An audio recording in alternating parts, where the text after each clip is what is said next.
Let me start the workshop. Distinguished guests, dear colleagues and friends from Sri Lanka, good afternoon from Europe, and good afternoon to those joining us from Colombo and beyond. My name is Yanis Dzimas. I'm really sorry I was not in the visit in Sri Lanka, but really glad to be here. I am a university professor at the University of Peloponnese in Greece, directing a lab there.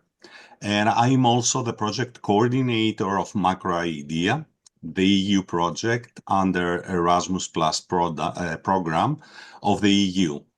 It's my great privilege and pleasure to open this international workshop, and I warmly welcome you all. We are honored to be joined by representatives from key Sri Lankan institutions in employment, education, tourism, skill development, and beyond. Your presence here reflects the importance Sri Lanka places on workforce development, and we are sincerely grateful for your engagement.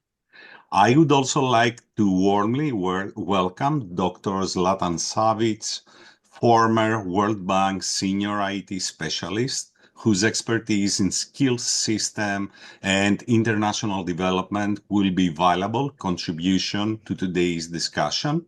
And of course, welcome to all our EU consortium partners joining from various countries. So, why are we here today? Across the world, millions of workers possess valuable skills and competencies that remain in reality invisible to the labor market. They have learned through work experience, short courses, and years of practice, yet often lack of recognized and portable way to demonstrate what they know and can do is not there. For employers, this creates uncertainty. For workers, it limits the opportunity. And for countries seeking to strengthen workforce mobility and international employability, it creates a wider systemic gap. Our project, Microidea, was created to address this challenge. We're going to discuss more later on the projects, but let me once more give you a glimpse of what it is. Our two main ambitions are first, to design a transparent, modular, and internationally relevant micro-credentialing system applicable across sectors and occupational profiles and grounded on standards. This gives the credentials real value and supports a methodology that can be adapted to different countries, sectors, as well as labor market contexts.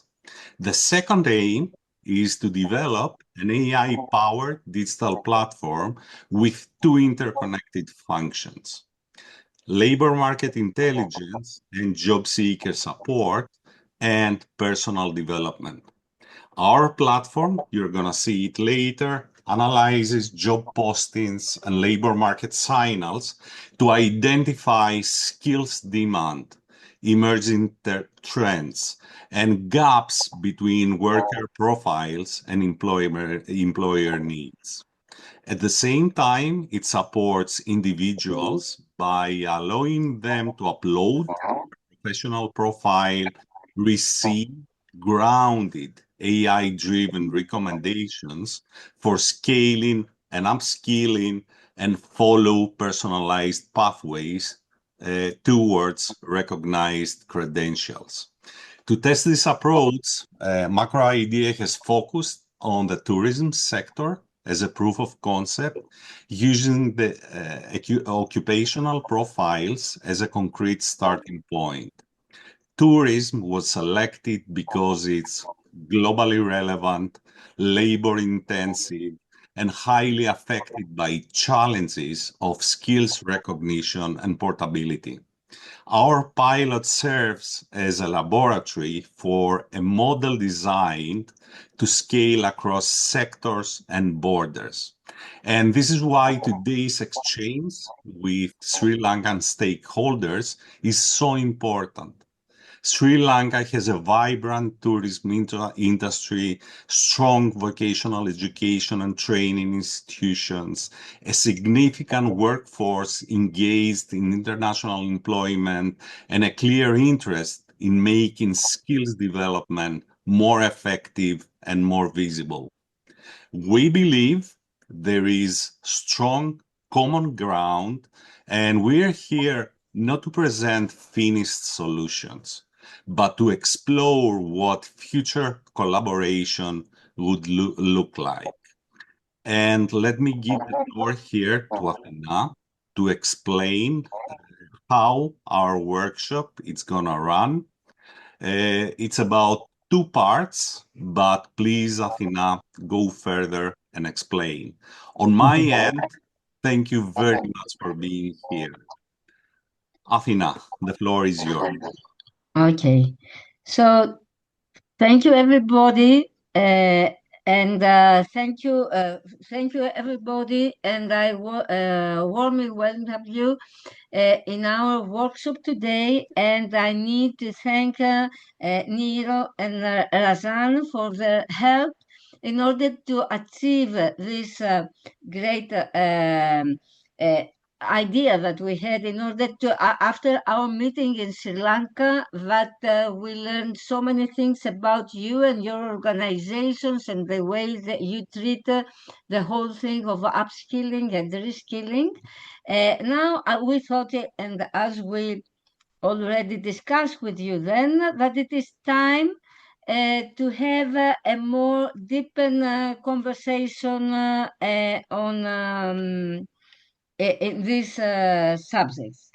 So today's workshop, as already said, you are plenty of representatives of your organizations here. It is the Ministry of Foreign Affairs, as we said, the Tertiary and Vocational Education Commission, Sri Lanka Institute of Tourism and Hotel Management, I think, Sri Lanka Bureau of Foreign Employment, Association of Licensed Foreign Employment Agencies, the Samurdi Development Department, the Free Trade Zone and General Services Employees Union, and the International Executive Service Corp.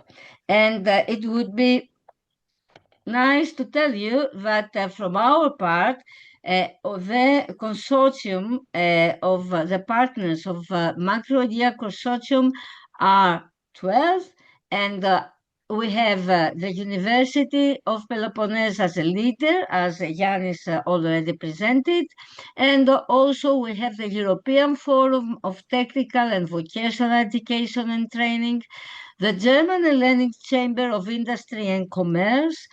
We have acronym that is a business consultants agency, Eurosuccess and DOM Spain that are vet providers, TUV Austria that is an ISO provider, Canberra of Reus and Nicosia chamber, two chambers from Cyprus and Spain, and of course our associated partner that is 3F, the biggest trade union in Denmark.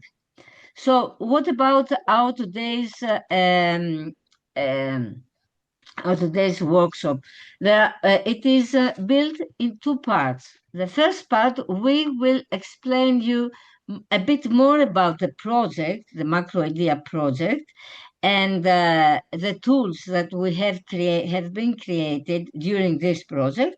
And at the second part, we will open the discussion to explain you how in practice the training and the ISO works for our trainees and beneficiaries, and organize how we do this, that we promise to you, that is to choose 3 or 4 trainers from your side, Sri Lankan trainers from your VET organization, and 20 to 25 trainees that could take part in this piloting in order to see in reality how the things work. And finally, we will have a discussion on the future cooperation and opportunities that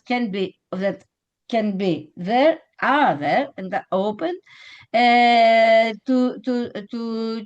take advantage of. So let me start with the project once more.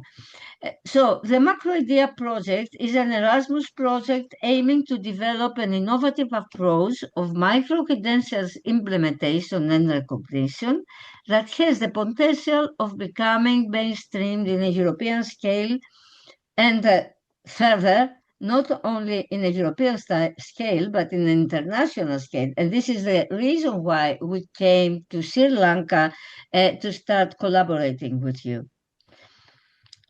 According to CEDEFOP, that is one of the biggest organizations of the European Commission for upskilling, reskilling, and of people, micro-credentials are or should be straightforward connected with the labor market.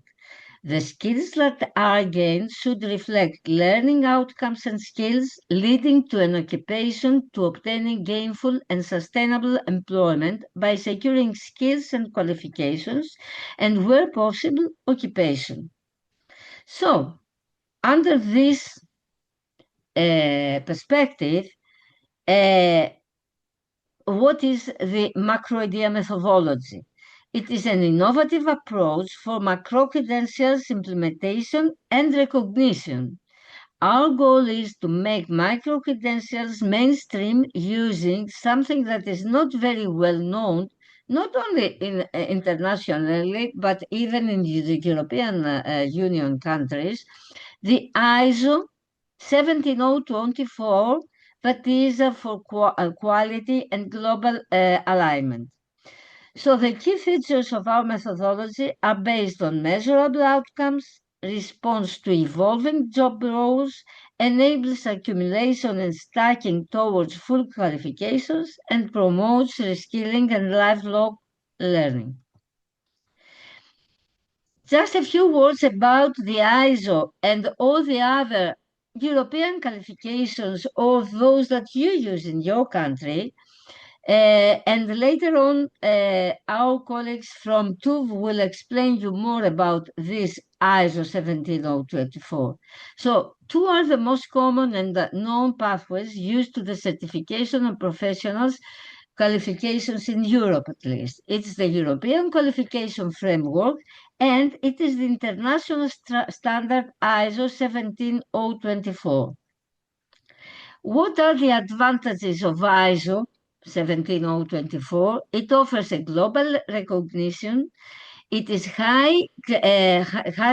high credibility and trust to interested parties, improved career prospects and competitiveness, continuous skills and knowledge development and professional growth, compliance with job market requirements, and the majority of EU countries have the accreditation scope to provide accreditation services according to ISO 17024. So in our project, we created, for the reasons that already Yanis explained, because tourism is a sector that is for the countries we are in the project, but for many others is very important sector. So we choose that the tourism sector. But on the other hand, it is really an important sector. But at least in Europe, we have lack of labor force for this sector. So we created the occupational profile of the waiter that is grounded in the labor market needs in the tourist sector in the 3 countries, Cyprus, Greece, and Spain. It is aligned with EU standards, ESCO, and it is accompanied by a set of curricula, the core curriculum and modular macro-credentials, and associated training materials. So we created a training curriculum of waiter and waiters that we will explain later on. In parallel, as Yanis already said, we created two very important tools, an online tool to underpin the skill needs analysis in the regions regarding occupations of the tourism sector by analyzing online job postings and its expansion for the analysis of different sectors' needs with open access to all, and the self-assessment online tool for the identification of skills and competencies of the trainees and succeeding the best matching with labor market needs.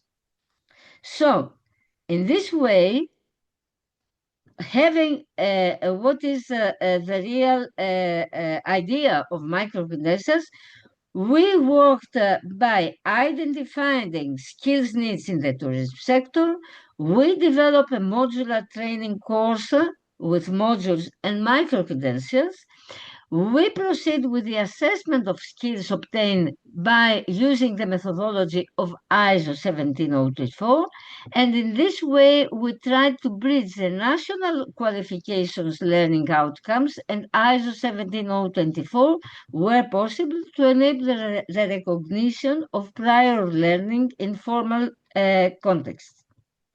So the added value for the interested parties in the whole are for professionals, learners, and trainers will obtain an objective recognition of what they can actually do, what specific skills they can offer to the industry, regardless of how or where they acquired their competencies. Education and training providers will align the learning outcomes of their offered programs with a standardized certification context, thus improving their quality in general. Employers will have confidence that ISO 17024 certified macro-credentials reflect existing and objectively assessed skills and not self-declared or unverified achievements.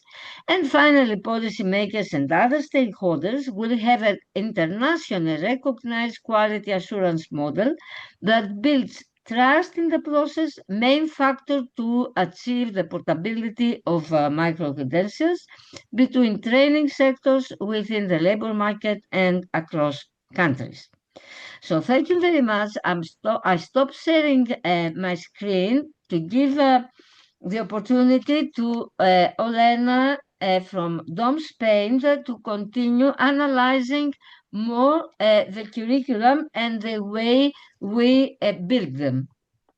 I think maybe let's give an opportunity to the stakeholders to introduce themselves first, because go forward. Yes, because yes, I did it, and from the Secretary of Ministry, but yes, that it's a good idea to take it down also. Okay, so you want from the Secretary of Ministry that you are quite a lot of representatives there to introduce yourself and your organization before we go on with the presentations. Yeah, from the Ministry of Foreign Affairs, Foreign Employment and Tourism side, we will start from our Additional Secretary. Yeah, I'm Prasad Sen, Secretary, the Foreign Employment Section. I'm Shironi Gunaratna, Director Planning from the Tourism Section. I'm Nishendra Piris, Assistant Secretary Foreign Relations from Ministry of Labour. I'm Manjula Vidhanapatirana, Director from Tertiary and Vocational Education Commission.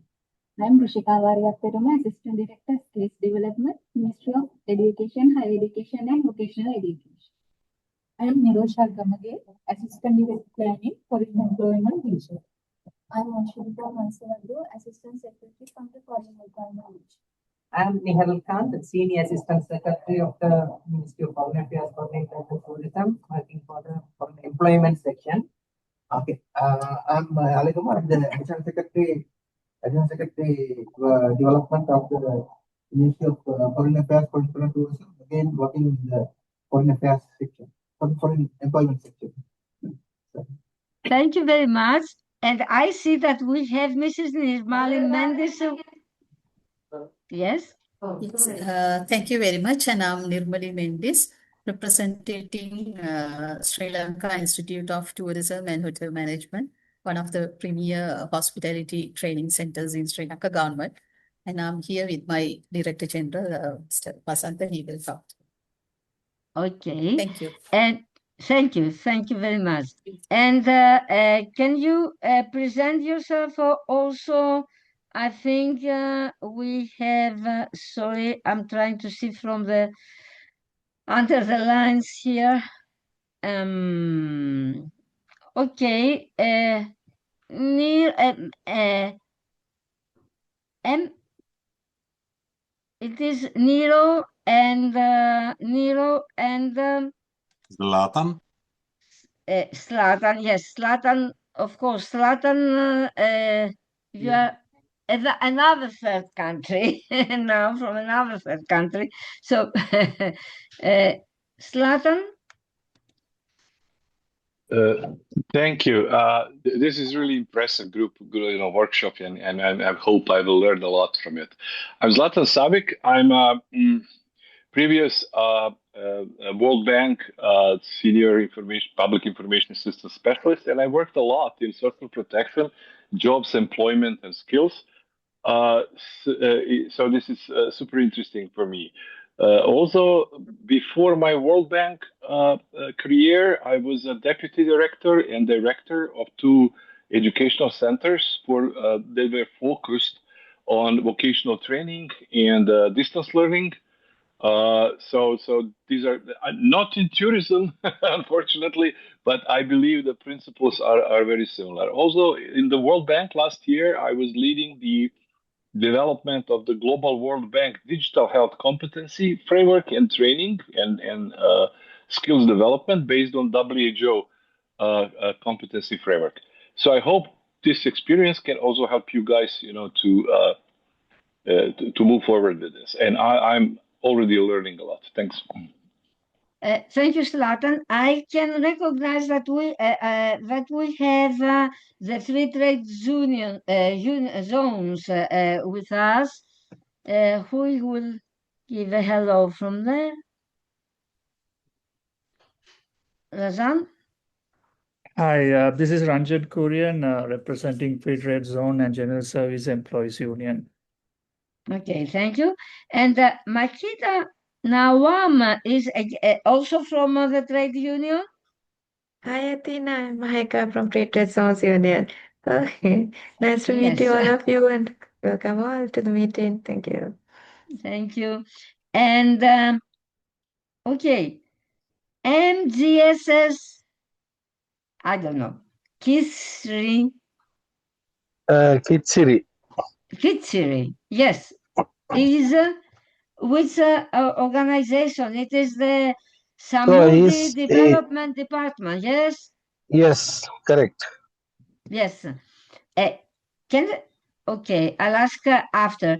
And okay, it is Nero also. We know you're Nero, but just present yourself, please. Yes, I'm Nirosh Hapuarachi. So sorry, I'm traveling at the moment. While I'm joining. So I'm working for. Today I'm representing International Executive Service Corps because we implemented a few programs in Sri Lanka with the Government Institute for Youth Skills Development and promote youth skills development and promote career guidance to choose their education development and employment development. Thank you. Okay, thank you very much.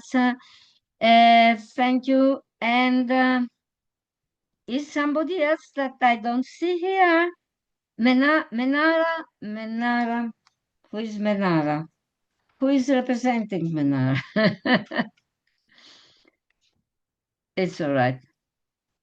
please help me if I have left somebody from Sri Lanka organizations. No. My DG is here, Mr. Vasanto Matripala. I think you missed him. Okay. Oh, can he introduce himself?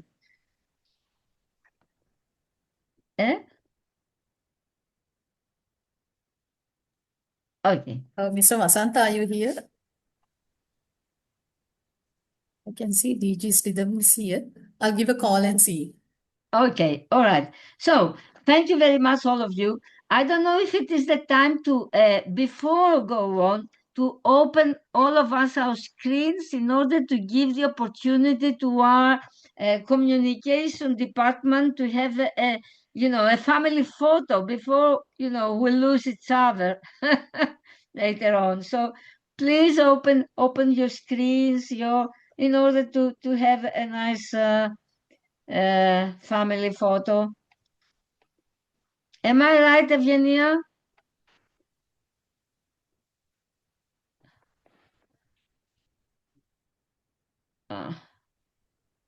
Evgenia. It's okay, I will do it. Okay. No worries.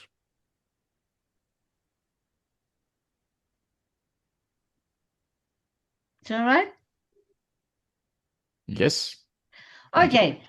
Thank you very much. Then let's go on with Olena and to explain you in more details how we created the curriculum. Thank you, Athena, for having me here. I'm really impressed, first, because of the project and the idea of the project that has been already introduced, but I'm also impressed about their attention and interest from the Sri Lanka part. I will be short because there are a lot of other speakers who will tell you more about certification. But I would like to start again with methodology of Microidea. Ms. Lazo has already made her main insight on it. I want just to summarize it. Then, why it is really important? Because it strengthens links between education and employment, because it supports flexible lifelong learning pathways. It also creates trusted, recognized, and scalable certification systems. And what is important also for our conversation here is it is not only aligns with EU and global frameworks for workforce development, but also can be aligned and mapped to national certification pathways. It is recognized at EQF and NQF levels 2 and 5. Then, what is it? What is it about our curriculum? Our core curriculum, remember that it's occupational profile of a waiter, has 3 main units, and they represent professional functions, 3 professional functions: preparation, welcoming, and closing. What is a preparation? Then all of the tasks under the umbrella of preparing the dining and recreation area for service. The second one is welcoming, and this is about the tasks under the umbrella of assisting and serving guests in the dining and recreation area. And then the closing phase, that is processing payments, closing procedures for the dining and recreation area. Then there are 3 main units, and within these 3 main units, we have 30 individual courses, each of them covering a specific task. Apart from this, we have micro-credentials, 24 modular units in 4 domains. Then, how to make this puzzle, how to create your pathways.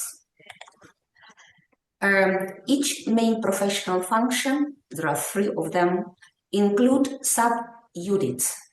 We call them specific professional functions. And then, for example, I gave here only examples for the first phase, preparation.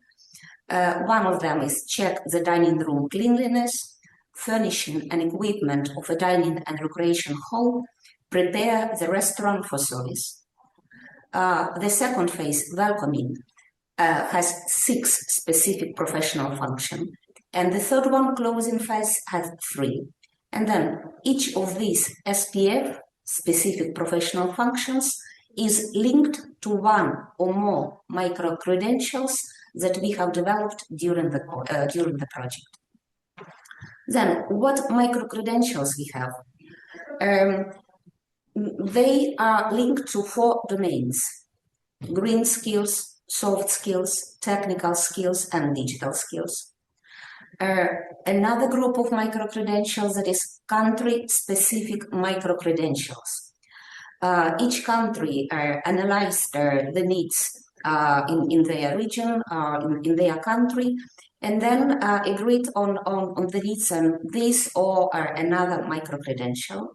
So we have 3 countries participating in piloting that providers, and Chamber of Commerce from Greece, Cyprus, and Spain are that providers. Then the country-specific micro-credentials are understanding the gastronomy of different cultures, that is Cyprus and Greece, coordination of various events in catering and entertainment venues, Cyprus, and in Spain we agreed on digital marketing for restaurants and dining areas. We also have a standalone micro-credential, and this micro-credential can be taken by the learners from 2 different pathways. I will tell you later about pathways. This standalone is detecting drug abuse. Okay, I'm now thinking that my slide is being reconstructed. I'm not sure if it is my mouse is moving or that is something else, but I hope that the rest of the slides will be okay. Okay, it is here again. I will try to do something. Okay, well, better now. Then, in general, there are 2 pathways how to go through the curriculum and training materials. For those who are certified waiters, for example, those who are working at the hotel, at the restaurants, they can complete any micro-credentials they choose. And pathway 2 are for those who are not certified waiters, and they have to complete, number 1, that is specific professional function unit. For example, 1.1, check the dining room cleanliness. And then when they go through study this unit and prepare, they can complete also the linked macro credential. And in this case, that is green cleaning. Later in other presentations that will be also about our co-curriculum, you will have more ideas how each specific professional function is linked with micro-credential. Just remember that what we created, that is 24 micro-credentials, and all of them are linked to our specific professional function. Later, you will also hear some ideas about what specific function is linked and how to go through these pathways, and also about the certification. And the certification scheme will be introduced right now by our partner from Greece. I think that I'm finishing here my presentation. I'm sorry about the slides. I think that you also see some figures that appeared on that. I will share the presentation later, and you will be able to go through it again after the meeting. Thank you. Thank you, Elena. So let's go, just stop sharing, please, okay? And give the floor to Maria Christofi from TUV to explain us a bit more about this ISO 17024 certification and how it works. Because I know this is not very well known in most of the countries, in Europe and international. We know ISO for other things, but not for the certification of persons, that we may use this advantage. Good morning from me also, and good afternoon to Sri Lanka. I'm Maria Christofi from TÜV Austria Hellas.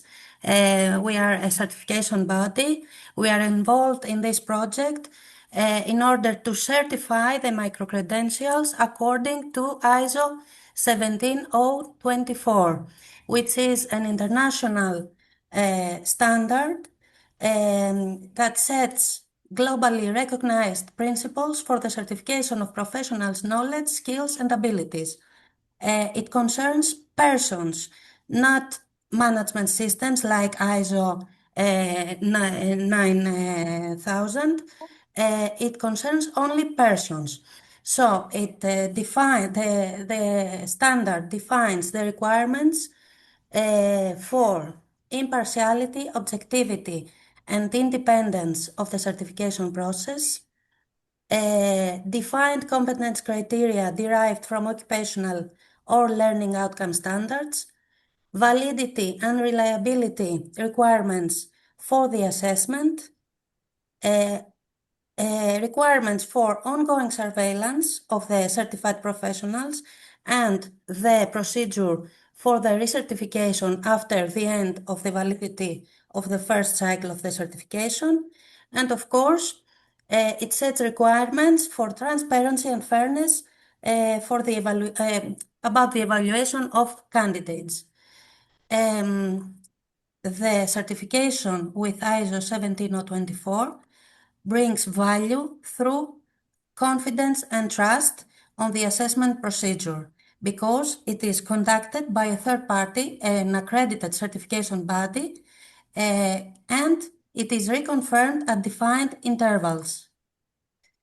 ISO 17024 attests demonstrated and verified skills and not only self-declared knowledge and skills.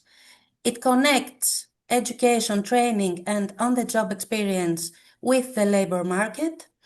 It transforms learning outcomes into recognized and trusted evidence of skills.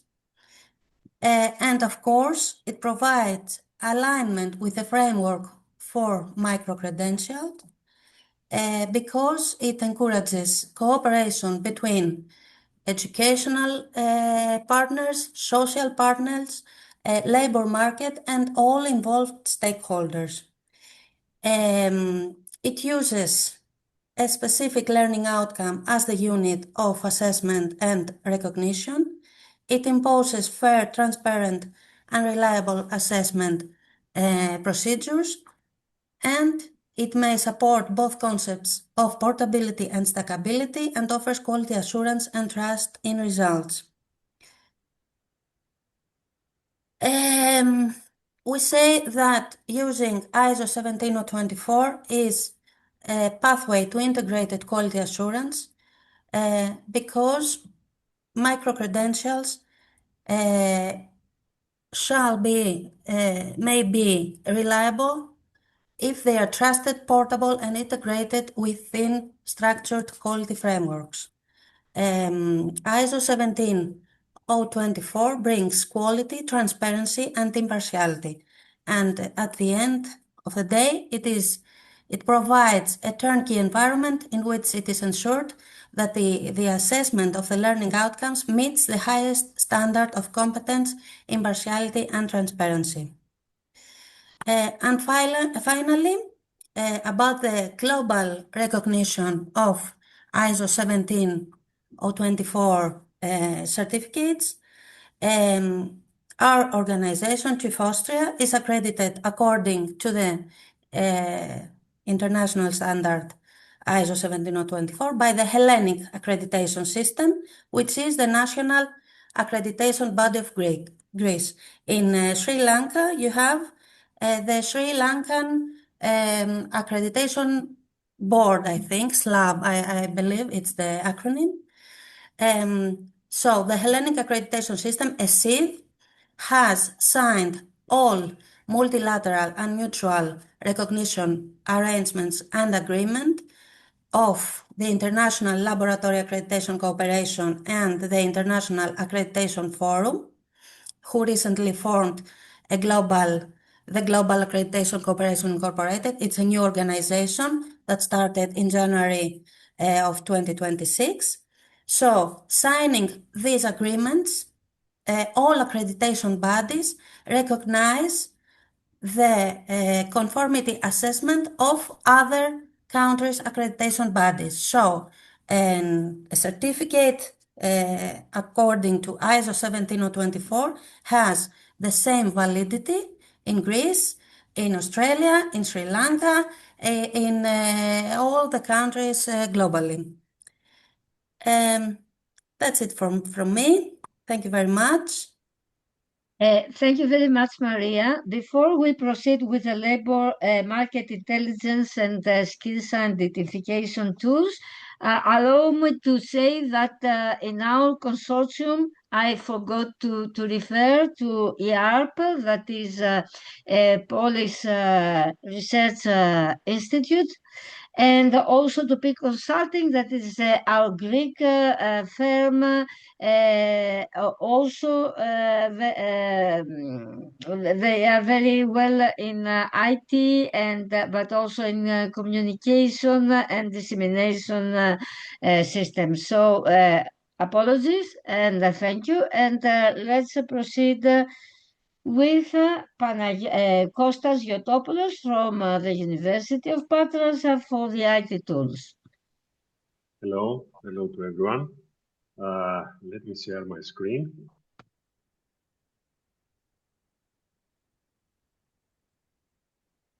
Okay, so I think that you can see my screen. Thank you very much, Athena. Good afternoon to everyone. My name is Kostas Yotopoulos. I'm associate professor. I'm at the University of Patras, but I work together with Yannis in the Data and Media Lab at the University of Peloponnese in Greece. And I'm a member of the team of Microidea projects, and I'm working in the design and development of the AI tools for the labor market analysis. So in the next few minutes, I want to take you from a question that several labor market stakeholders and training institutions in the world are wrestling with.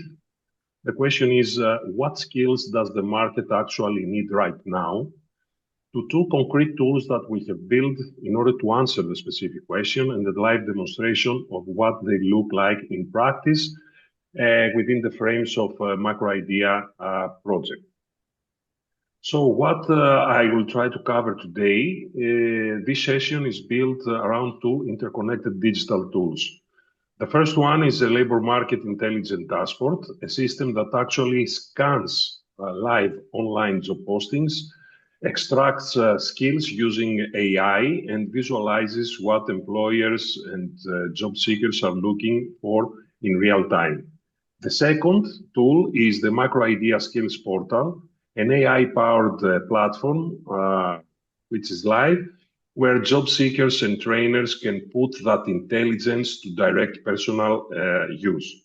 I will walk through each tool in turn. I will show you a live demo and then to discuss what this could mean for Sri Lanka or other use cases and where we see opportunities for concrete cooperation. So let me start with the problem that we are trying to solve, which is more or less was described earlier, but I think it resonates strongly across all of our organization. The selection of tourism was really important because tourism is one of the most dynamic sectors in the global economy.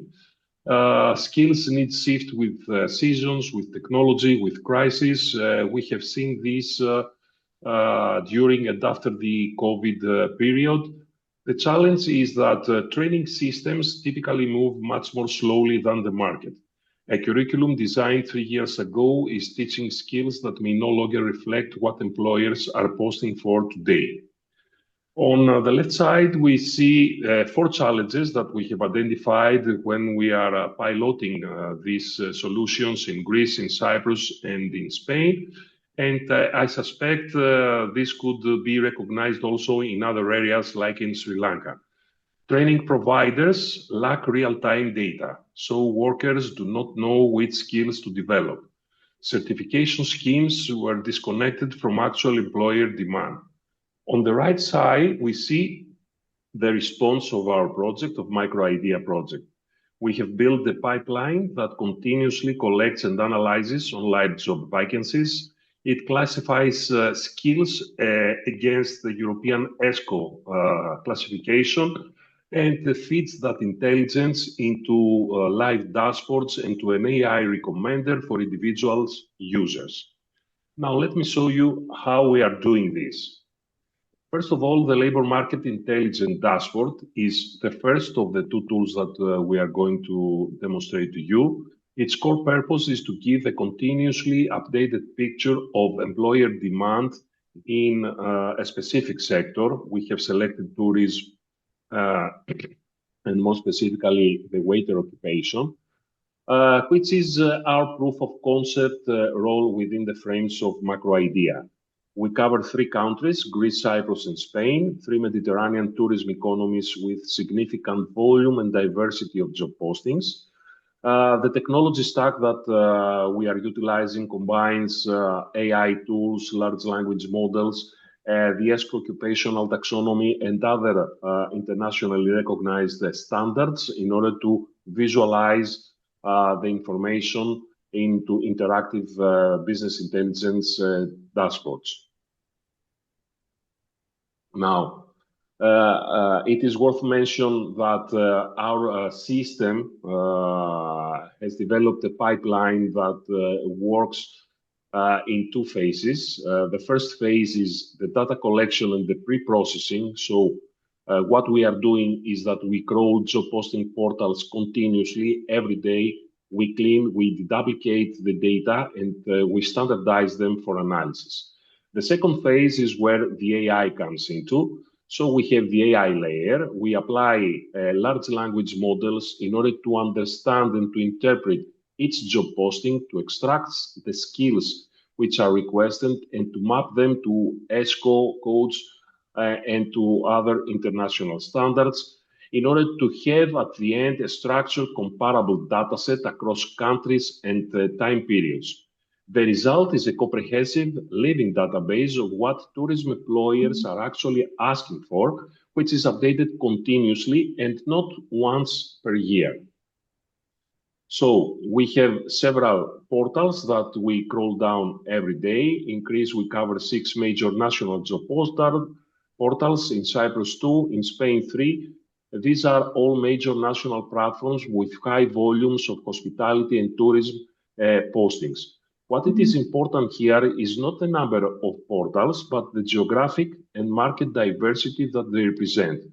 Greece and Cyprus are island economy tourist market.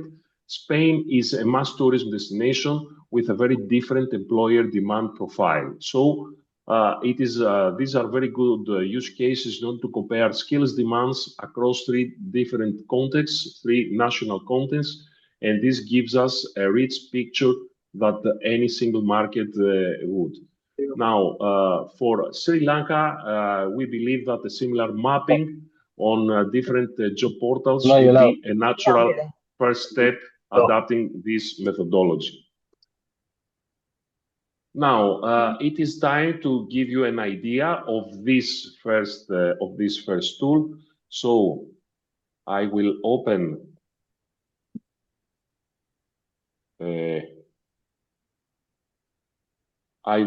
now our portal. So what we are looking is at the Microidea Power BI dashboard, where all this information is being presented. So we have a report that analyzes waiter and waitress job opportunities across the 3 different countries.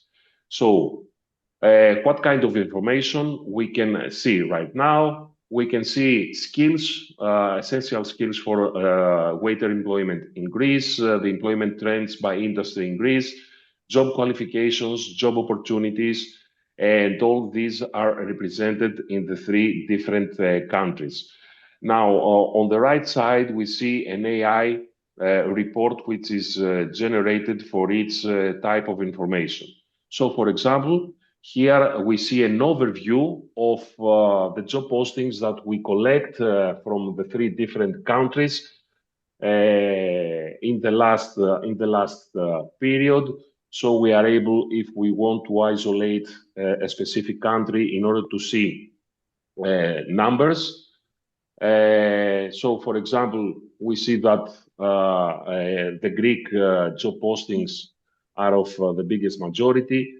And of course, we are able to play with the timeline in order to adapt what we see and the specific report insights. This is live information. So this is information that we have collected until yesterday. Now, through the utilization of AI, we are able to extract useful information, like, for example, which are the top skills which are requested in the job postings published by employers. For example, in the occupation of waiter here, we see that the English communication, different languages, working teams are skills which are mostly demanded. Also, we see what kind of experience is requested, is needed by the different job postings. So we see that some job postings request experience, some not. Also, useful information, education requirements, and also language, the different languages that are requested by the different employers. Now, the next is also we have, we present also a geographic allocation in the country. So we see that, for example, in Central Macedonia, here in Greece, we see the biggest percentage of job postings related to the specific occupation.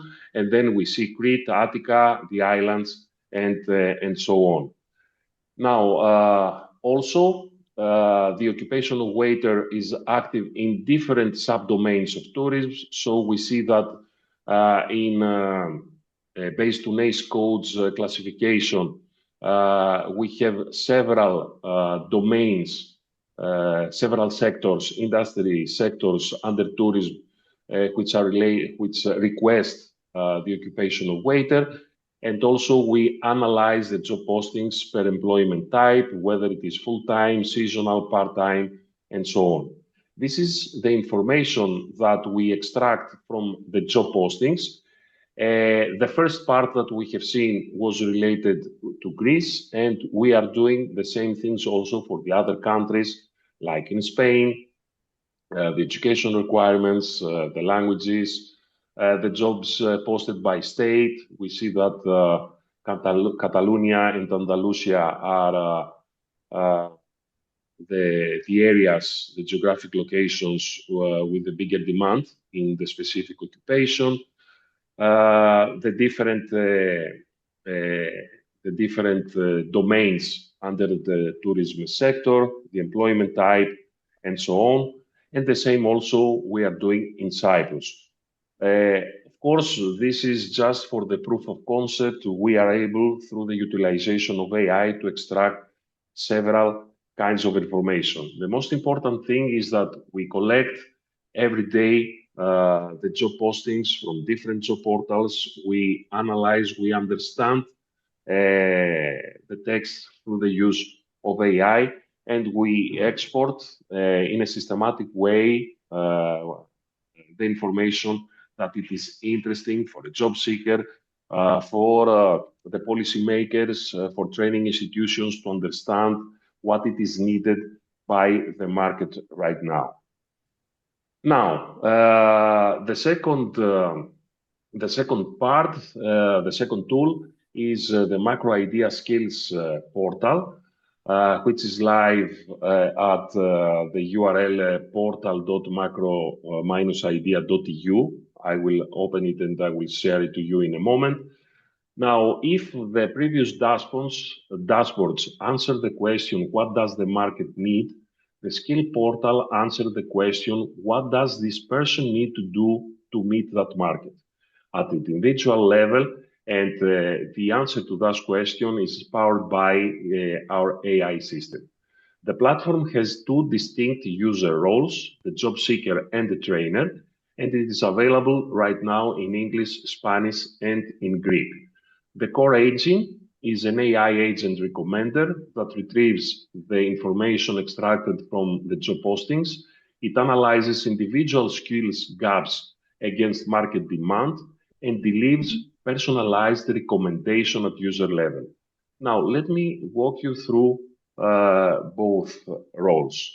So, the job seeker role, from the job seeker's perspective, the platform delivers four things: an AI-ranked job recommendations based on the skills profile, an automated CV critique and rewrite suggestions, a personalized learning path tied to in-demand ESCO skills, and enrollment support for relevant training modules which are uploaded to the system based on the work that has been previously done within the frames of Microidea project.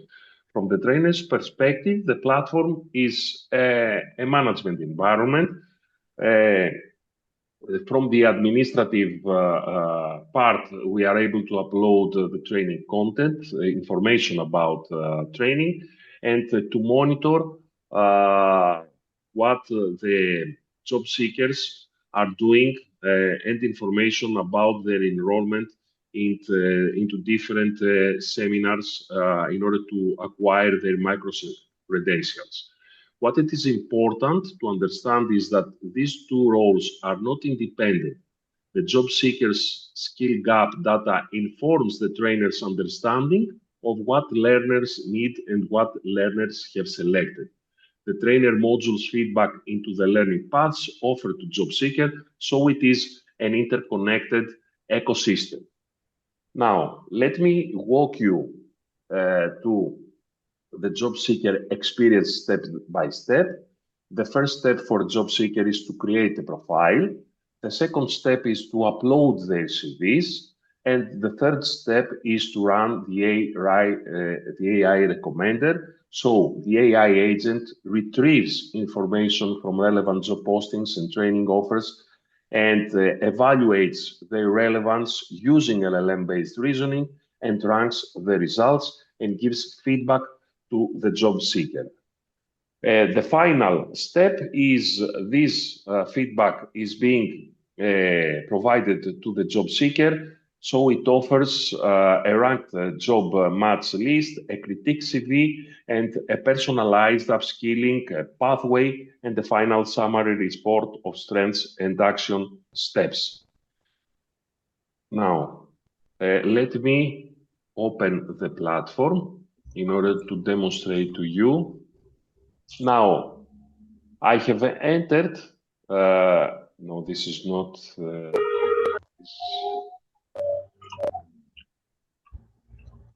I think this is it. Let me open it. No. Okay, I will log in right now as a job seeker.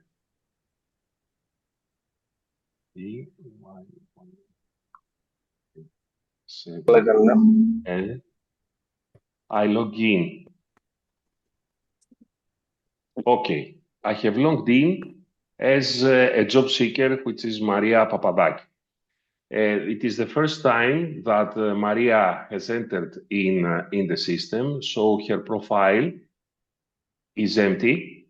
Only basic information that she has provided during the sign-up process, so her name, her phone, her email address, everything else is empty.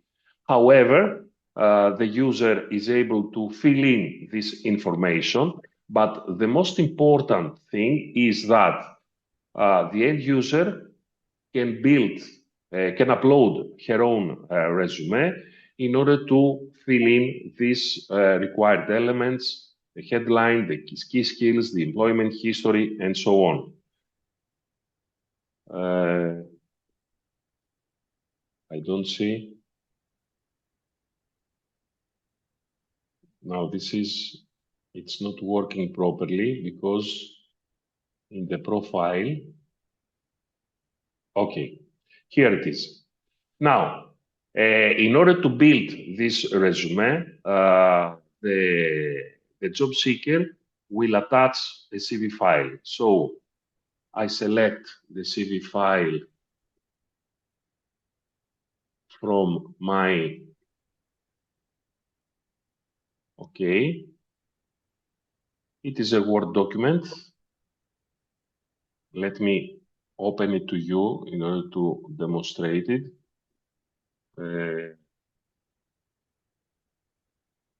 is the CV?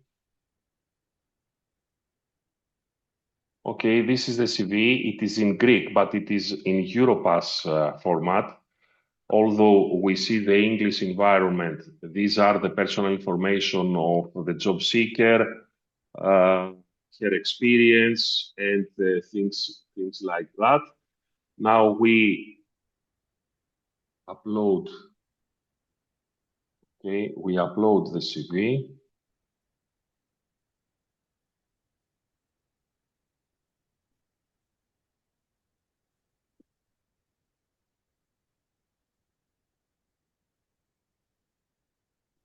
I don't know what is going on. You have heard about Murphy's Law.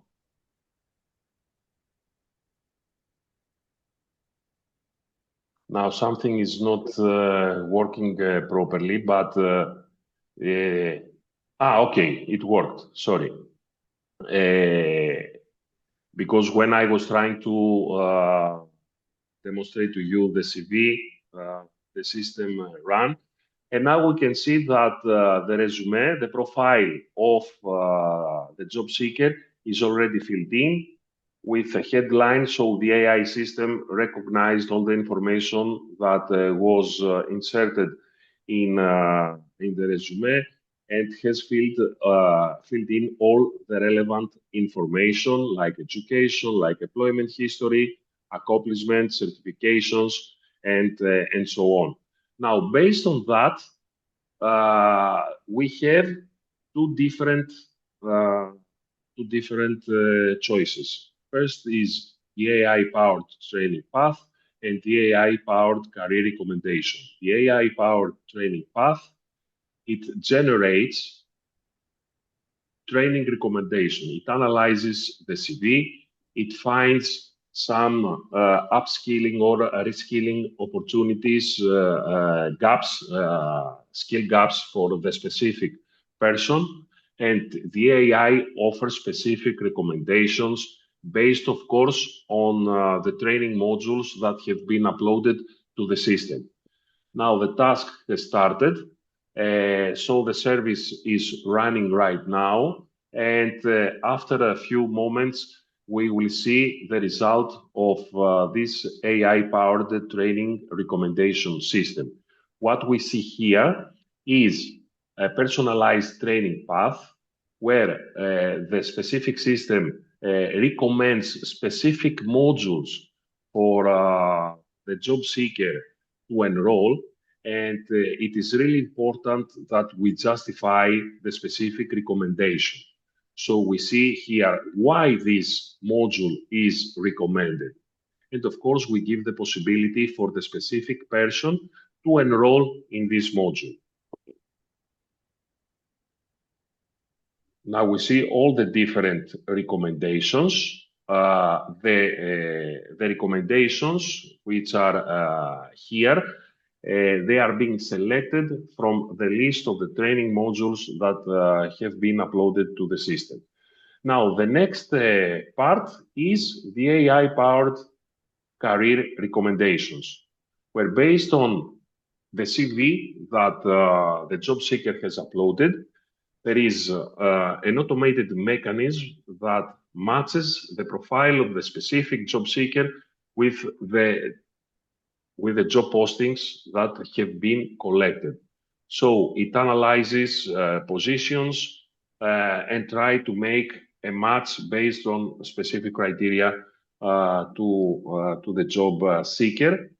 The service is running. It needs a few moments in order to see the results because the result of the specific tool is not only to recommend specific specific job postings that might fit to the role. However, for each recommendation, we see a justification why the specific job posting fits for the specific job seeker, which are the skills that must be developed in order to enhance the chances for the specific job seeker to take the specific job, which skills must be strengthened, and for the specific job, which are the recommended trainings that the job seeker should enroll. Now it analyzes and we see the results of different positions. And at the end, after these recommendations, but we have to wait a little bit because this is live. We see a continuous update, so it provides more choices to the end user. But at the end, we will see also the critique for the CV and some useful information, personal information for the user. When this functionality will end, when the service will stop, everything is being presented in the main dashboard of the job seeker, which is here. But we have to apologize for that because it takes a little bit more time for that.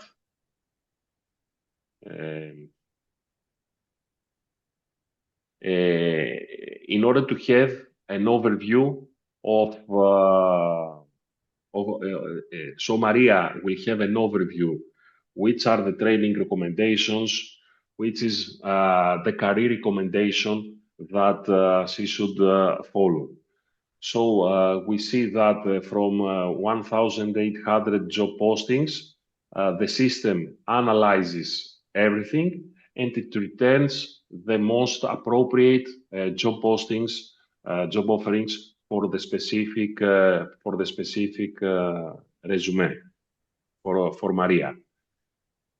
Okay, so in order not to lose time, because this continues to analyze the time needed, it depends, of course, on the CV, on the different information which is provided by the job seeker. Now, the dashboard, it gives a concrete overview. Now, we have not finished the career recommendation, so we don't see this information in the dashboard. In the dashboard, we will see the result of these career recommendations and the critique of the CV. Now, let me continue. So at the end, we have the job recommendations. We have the information about the update for the CV, a personalized upskilling pathway, which is related with the job postings which are available, and of course, to the training modules which are uploaded, and the final summary report. So the trainer journey comes as a first step with the registration to the system. The second step is the upload or reuse training modules, so the trainer should moderate this issue and to monitor which are the different enrollments and to monitor the progress for the job seekers. Let me give you, this is the dashboard of the trainer. So we see here the AI generated report, what is going on with the trainers in Greece. I have created an account for a Greek trainer. So the specific trainer can see all information related with what is happening with the job seekers in Greece, which are engaged in the system. So we can see the AI powered executive summary So across Greece, we see that we have 29 training modules. We have 103 enrollments. This is live information from the pilots that we are implementing right now in Microidea project, and useful information which is important for the trainers to see the different evidence. Now, the trainer can see the different user profiles which are active right now, like me, some job seekers which are, of course, for test purposes. We see also Maria Papadaki and the results. So we see for Maria Papadaki, which has used the system earlier, we have 7 recommended modules. And also we can see here the different training modules. And for each module, we can see the title, the domain, the level, how many hours this training module is, the method of delivery, if it is asynchronous, if it is blended, if it is online, and so on, face-to-face, the number of users which have already enrolled in the specific seminar, and so on. And all this, of course, it is possible to download them into a PDF file. Now, let me continue with the presentation. So we have seen also this demo. So now it is really important to understand that before closing this second part for the second tool is that we have 2 tools which are closely related, because together they form something more powerful than either one alone. So we have data flows in both directions. The dashboard feeds market intelligence into the AI recommender, where ESCO normalized key skills from real job postings are the foundation for everything that the portal recommends. And on the other direction, learner outcomes and skill gap patterns from the portal flow back into the database, enriching the labor market intelligence picture over time. So this is a closed intelligence loop. Now, what we see here, we see some opportunities for cooperation. So we are able to utilize what we have developed in Microidea within the context of Sri Lanka. So we could discuss some opportunities about the adoption of the online job vacancies analysis pipeline to different job portals in Sri Lanka. We have, of course, the opportunity to configure languages and to integrate new countries. So at the end of the day, job seekers and training organizations in Sri Lanka could access the recommender with locally relevant occupational profiles and to support workers and job seekers in the labor market. We see also, of course, the certification link with what was presented earlier. And we are open to discuss a joint pilot with Sri Lankan stakeholders. So I hope that I didn't take much of your time. So thank you very much for your attention. And of course, we are open to questions, discussions, and so on. Okay, thank you, Kostas. Thank you very much. I know this is the first part of our presentations.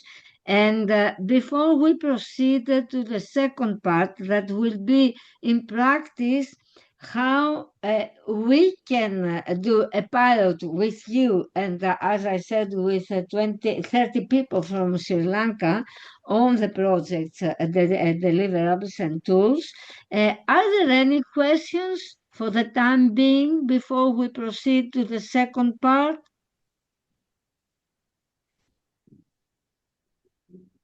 Okay. There will be enough time to talk and exchange views about the kind of collaboration we can have later on. So let's proceed to the second part, that at that time we will need your help in order to start organizing the way that the pilot with the Sri Lankan beneficiaries will run. Okay, so I am Irini. Irini from Eurosuccess. You can proceed with your presentation.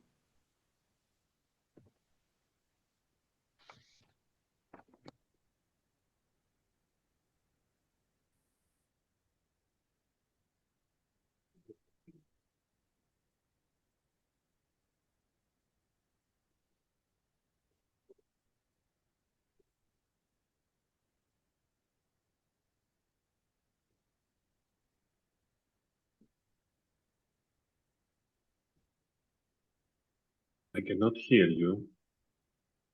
You are on mute.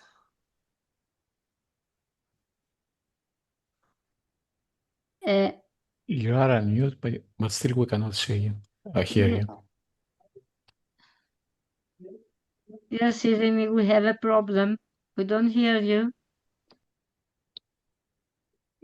Now, can you hear me? Yes. Yes, okay, perfect. You can see my screen, right?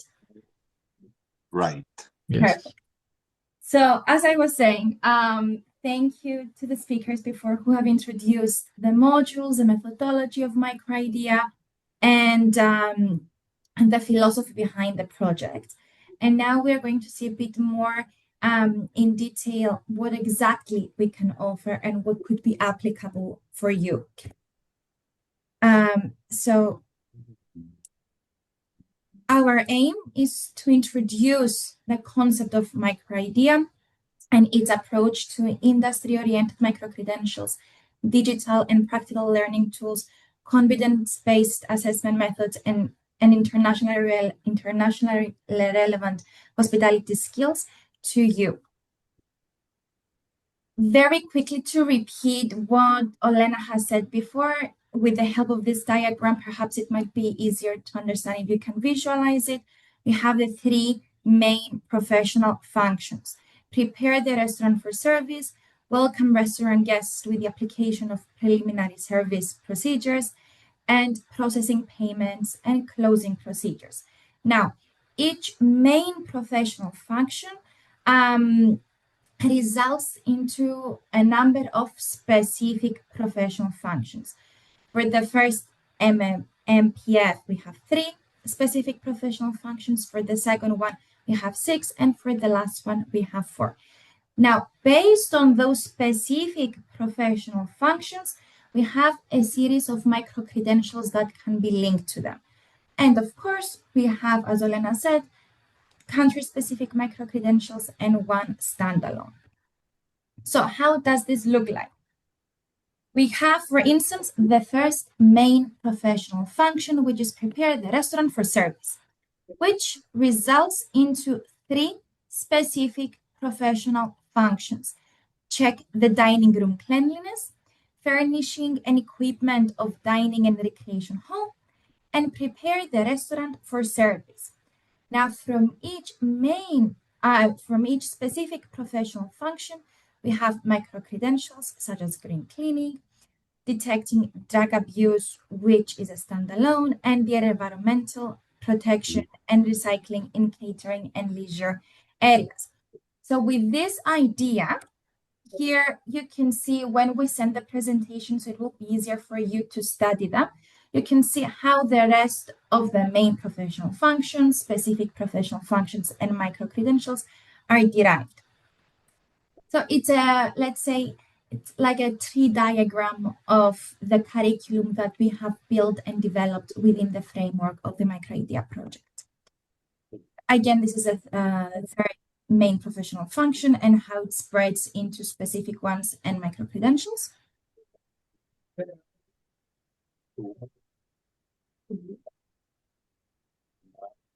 So now, based on the needs that we have discussed back in January when we were in Sri Lanka and what is actually doable through the assessment and the certification with TUV Austria that Maria will speak about more later on, We believe that these specific professional functions and micro-credentials could actually be of use to you. So for specific ones, so we talk about the core curriculum specific professional function. We have welcoming guests in the dining and recreation area and creating a pleasant atmosphere. Process reservations in dining areas. Assist customers, informing customers about the products and services and taking orders, and processing payments. So these are the specific ones. Now, if we want to go deeper into the micro credentials, we can see that from the specific professional function 2.1, we have the linked micro credential of applying English terminology in hospitality industry. From the 2.2 specific professional function, we have the micro credential online reservation system for restaurants. Then for the 2.3 specific professional function, we have types of restaurants, customers, and how to treat them, quality customer service in catering and leisure areas, coordination of various events in catering and entertainment venues. For specific function 2.4, we have two micro-credentials that we can deliver for the context of Sri Lanka: advise guests on menus for special events and complete wireless ordering system. And lastly, for the process payments function, we have the micro-credential of electronic issuance of documents in dining and entertainment areas. So based on our preliminary discussions, these are the modules and micro-credentials that are most relevant to your needs and what can actually be delivered. But of course, through further conversations with you, when we start implementing the program, we can see if there is something else that can also be adjusted. But for the time being, this table should be your guiding force when figuring out the logistics of implementing the program. Furthermore, just to make sure that it's easier for the organization as a whole of delivering the training program of Microidea, we are using a platform. It is an open platform for everyone. We will make sure that both you, the trainers, and the trainees will be able to register on this platform. And it's very easy to use for everyone involved. You and us as the admins, the trainers as the teachers, and the trainees as the students. This is how it looks like. When you go here on the courses, you can see the whole Microidea curriculum and micro-credentials. What is very interesting for you is to note the three main functions that you will be using, or the trainers and trainees will be using, to be exact. Each module consists of different files that will be used for different purposes. We have the PowerPoint presentation, that is the delivery. The teacher will be delivering the actual lesson, but it can also be used by the students as their notebooks. And then we have a training guide for teachers and trainers. So the trainer will know how to deliver the lesson, if they need to make some questions in the beginning, what kind of questions they need to be asking. So we create the whole support system for both the trainers and the trainees. And for some specific, for most modules, both specific professional functions and micro-credentials, also added further material for the students to read at their own time for their self-study. The teacher, the trainer, will be using the organize section a lot because they can see the grades of the courses in their entirety and the classes.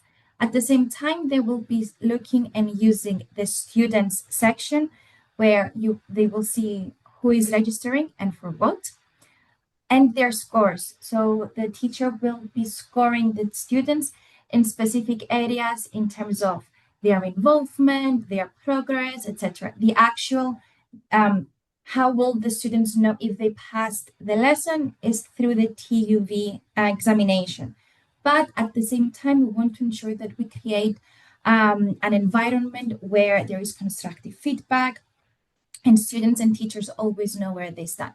So this scoring is about the progress of the student during the program, basically. When we will be discussing with the trainers and the trainees the implementation of the program, we will go through a more detailed and thorough training on the actual platform, but it's very self-explicit, very intuitive, so very easy to use. So in terms of what we can offer now in tangible results, you can choose 3 to 4 trainers from any waiter faculty department, or if you know any trainers that can deliver this program. And we also need to find between 20 and 25 trainees with or without experience to undertake the lessons and the examination. What we will be organizing before the actual implementation of the program, the actual teaching hours, we will organize a training session for the trainers where they will be introduced to the system, the methodology of Microidea. They will be introduced into the 2 different pathways that Olena introduced before, how to use the training materials, how to approach the teaching, and all the ICT tools that have been developed within the framework of Microidea. We will organize and ensure that all trainees and trainers have access to the platform and they know how to use it. And we can organize a training on the self-assessment of skills ICT tool, so they know again how to use it. And we will be, of course, next to you throughout this process to ensure that if you have any questions, if there are some gaps, we will be there to help and support real time. So after we finish the training sessions on the platforms and the ICT tools, after we start delivering the classes and we see that everything is going well, it's time for the examination. So all 20 to 25 trainees will undergo an assessment according to the ISO 17024 that Maria Christofi from TU Austria has introduced, and will receive certification upon the successful completion of the program. So this is very briefly what we can offer, what we think that is most applicable to you. And now I give the floor to Maria for her presentation on the actual examination. But of course, when we start actually finding the people, the trainers and the trainees, we will do this training again in more detail to ensure that everyone is aligned and coordinated. So thank you very much for your time. I hope everything was clear.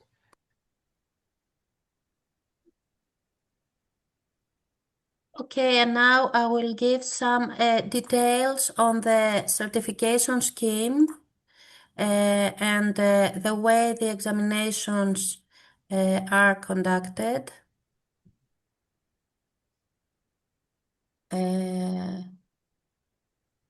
So the Microidea certification scheme for professional waiters assesses the knowledge, skills, and competences in relation to the specific professional functions and additional knowledge, skills, and competences which can be considered as micro-credentials.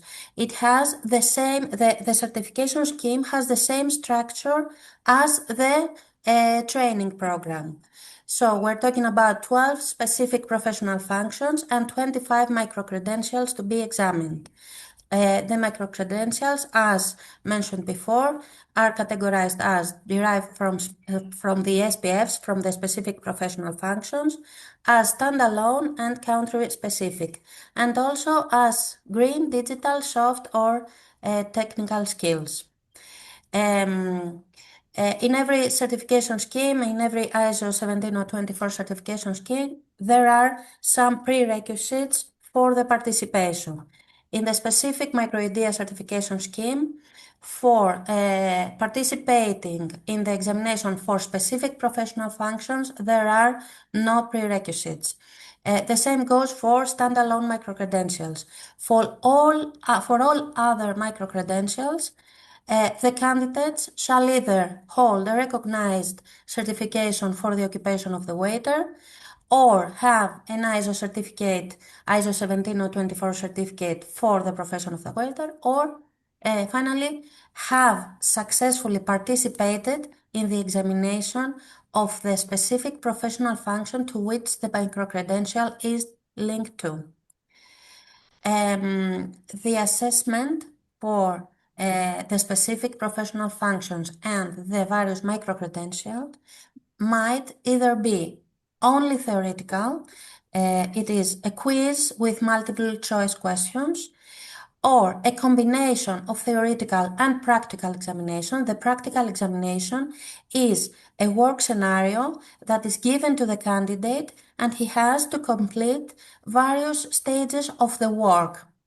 Or it can consist of an interview, which is a combination of open questions to the candidate and some work to implement during the examination.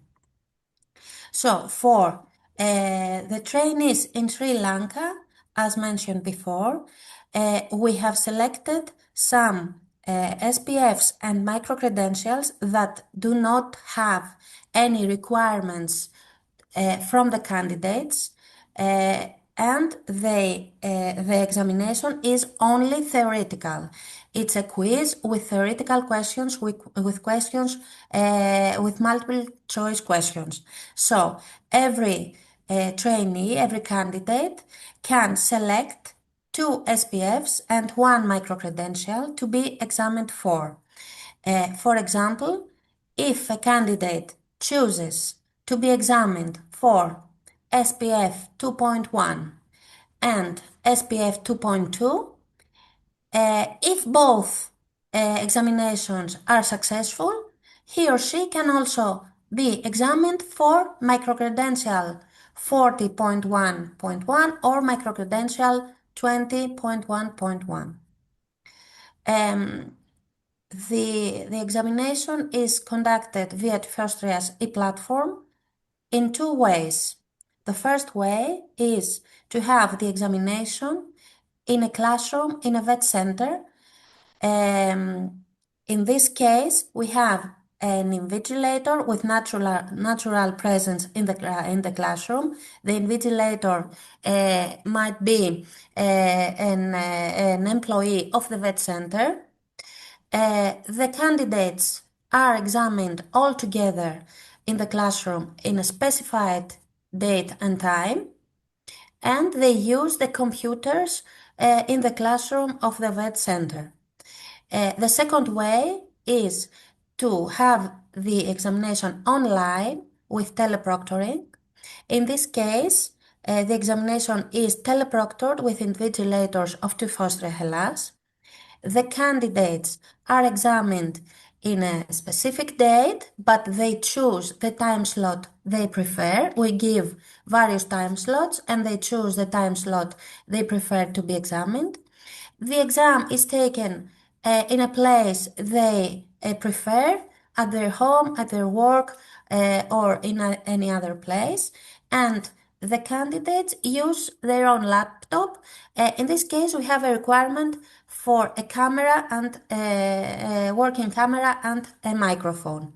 So this is the way the examination is conducted. Of course, when we are close to the implementation of the examinations, we will give more details, and there will be also a technical support team to support everything, the candidates and the vet center for everything, every problem there may be. Thank you very much. Okay, thank you, Maria. So I have to open the floor to you, our organizations from Sri Lanka, because in order to discuss a bit before we proceed to the last session, that will be how in general we can cooperate under different options. But for this one, for the piloting with Sri Lanka beneficiaries, that we will need from you to choose 3 or 4 trainers, Sri Lankan trainers, and with whom we will cooperate, explain them the whole thing, show them the tools and the curricula and the platform, the training platform, and then in their turn, they will be able to help the 2025 Sri Lankan trainees that you will choose also in order to follow and be trained through the online training tool on the waiter occupation, and then to go through also the ISO assessment and get ISO certificates. So we have to finalize the way we will collaborate for this, how the procedure will be. Can we hear from you? And if it is clear what we propose? Okay, there is a question. What is the duration of a training program? Can Olena or Irini explain that, how much is the duration of the whole, but also the specific modules that we have and we have choose that can be a lot more less. I think what is very important that is to understand that we have flexible learning pathways. What does it mean? That depends on the profile and the needs of organization. We can prepare learning or training programs from 10 to 40 hours, for example. Definitely, it will depend on the profiles of your learners. Either we deal with those who already have certification of waiter, for example, national, or those who would like also to go through the co-curriculum and also specific professional functions. But we can just work on it and prepare the duration of specific training program in each concrete cases. I would say 10, 40 hours. That is what we can talk about, but we will adjust, we will tailor it to your needs. Any further questions? Okay. How do you think that we can proceed to this piloting phase? I'm asking the secretary and the tertiary and Vocational Education Commission that we had that talk when we visited you. How do you think we can organize this? You have to think and you have to give us proposal 3, 4 trainees from Sri Lanka that will be our intermediaries with you in order to help the whole procedure and to show them also the curricula and the tool and the training platform. And then they will help you to choose the 2025 trainees. Is that okay with you? Yeah. Thank you for the presentation. I think that as I discussed earlier when we met with you, that means we need that we can implement your proposal with going for the ISO certification. But the thing is, we have to, that means we are not delivering the training. So our training providers like VTA, NITA, DTT, or NYC, or other private sector training providers, they have to deliver the course. That what we can do is that means with that we can aware them about that ISO certification, and they have to get the registration. They have to register the ISO certificated courses with TVC, and then we can add those courses into their system. So then with that means we need like a registration, and don't need, I think, accreditation. We not need only the registration of the course. With that, I think we can proceed, no issue. That means, as you mentioned, that you have the system that the student can log into the system and do their test, and they can identify what are the modules to be covered.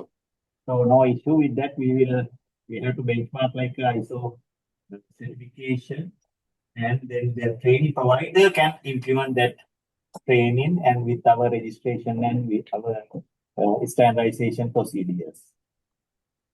So, having said that, do you think you can decide the 4 people that can be the trainers and send us their contacts and in order to start in the next month, let's say, to collaborate with them and do the training and show them the platforms in details and talk with them so they would then can collaborate with you and choose the 25 persons. Yeah. Then at the moment also you have discussed with XLITHM Hotel School, Sligham, and also you have the connection with, I think last time you met VTA, Vocational Training Authority, chairman and the team. So you can choose whatever you want. I mean, we don't want to interfere in your, politics inside the country, and you can choose even from private or mixed from private and the public school, whatever you think will be the best mixture in order to have a good pilot and see how it works. Okay. Okay. So I propose that you think I have your email, so I will send you an email with the details, and then when you decide, you will send me the contacts of those persons, the trainers, and then we will go on. We contact them, we create, a forum and start talking with them, and that will we try to have a good pilot so for you to understand how things work. Okay? Okay. Great. So let's proceed now to our final just a moment. Our final session, that is okay. That is it is the this? round table. Yes. Okay. Okay. So it is the roundtable discussion for future cooperation opportunities, that it will be a vet that will coordinate the whole thing. And the topics are, we will talk to you about capacity building initiatives, tourism workforce, upskilling opportunities, labor mobility and international employability, joint pilot actions, institutional cooperation, and future Erasmus VET and skills development collaborations in general. So our colleagues from FVET, from DOM Spain, from Eurosuccess, from TUV, Nicosia Chamber, WOP, the World Bank, and others, if comes, will explain and will coordinate the whole discussion. So, FVET and Enrique, please go on. Okay, thank you, Athena. Hi, everyone. Nice to see you all. Greetings also to our colleagues from joining us from Sri Lanka. My name is Enrique Blanco. I'm representing the European Forum of Technical and Vocational Education and Training. We are an umbrella organization that represents and advocates for Tibet stakeholders. We have over 450 members across Europe, and we are also a consortium partner in the Microidea project. And so basically, today, the next 40 minutes, we are going to discuss about this topic, so capacity building initiatives. So I will lead this area, including the future Erasmus Plus, VET, and skills development collaborations, and then our colleagues will move on with the tourism workforce upskilling and certification insights, the labor market mobility and international, the labor mobility and international employability, and joint pilot actions and institutional cooperation. So regarding capacity building initiative. So in Europe, there are several programs in which organizations can submit project proposals and request funding to develop a project, related to education, training, or many other sectors. We, as an education VET network, as well as the other partners of Microidea working around the same ecosystem of education and training, we applied under the Erasmus Plus program to basically initiate and develop the project of Microidea, that you are right now being briefed and have been somehow involved. And under the Erasmus Plus program, there are several calls in which organizations can apply. One of those is the capacity building initiative. So under the capacity building initiative, there is usually two different calls. One for capacity building in vocational education and training, and one capacity building in higher education. And so basically, for instance, this year, the capacity building in vocational education and training had as required criteria to apply to be part of specific regions within the European Union and beyond. So usually for these calls, there need to be at least 3 organizations from the European Union countries, plus additional partners. There's also a minimum from selected regions. So for instance, there is a capacity building in VET for South Mediterranean countries, one for Sub-Saharan African countries, from Latin American countries, so from different regions, right? And different countries are part of these specific regions. Now, in the case of Sri Lanka, so according to the guide of the Erasmus Plus program under the capacity building initiatives, Sri Lanka is part of the region number 5 from Asia. And so, for instance, this year, the opportunities for Sri Lankan organization to participate in capacity building initiatives as a full partner, meaning that you can receive funding support to implement the project, was only available for the capacity building in higher education. Okay, so we believe that next year, when the new Erasmus Plus program comes out, Sri Lanka will still be eligible under the region number 5, in which it is allocated to participate in a capacity building initiative in higher education. In the case of capacity building for TVET, so for vocational education and training, it depends if next year the European Commission decides to change or add a new region for the different the call on their capacity building for VET.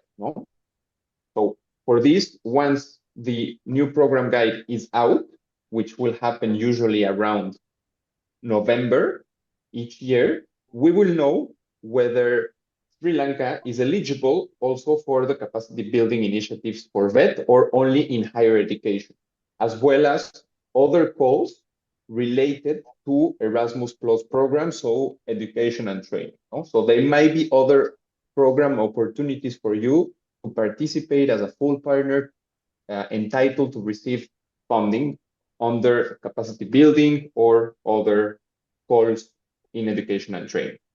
Okay. So I stop for a moment here. Are there any questions from our colleagues in Sri Lanka?